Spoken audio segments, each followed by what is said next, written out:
Mabuting buhay pa mga kaibigan. Ito, tatayo na po natin yung ating munting kubo. Punta kasi kayo rin. Para po tayo may nasisilungan. Ito po yung ating siling panigang. Wala, namatay na po talaga yung karamihan niya. Yung mga ilan pa pong buhay.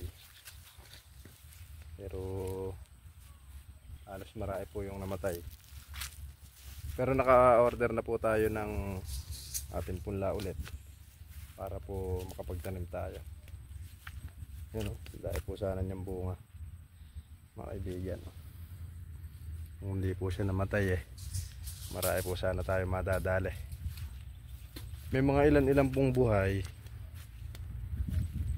na puno, pero halos karamihan po sa tudling namatay siya. Yan, tatabunan na po ng damo. Kaya ang una po nating dyan, spray po ito ng pandamo yung gitna. Ito, yan po tayo magtatanim mga kaibigan. Yung isang variety po natin ito, medyo marami-rami po itong nabuhay dito.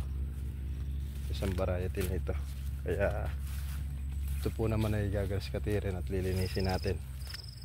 Medyo marami-rami pa po tayo madadali rito mga kaibigan na yan. Halos nasa lang po yung namatay natin dito, sa 1/4 lang ang talaga pong naapektuhan yung gawi doon mga kaibigan. Kaya kahit pa paano meron pa pong papasok sa atin pang gamit po natin sa pagkain at pambili-bili ng ulam, mga kailangan natin. Yung pong ating siling Taiwan, i-spray po natin ang fungicide ngayon at pagkatapos po ay lilinisin na rin po natin. Opo.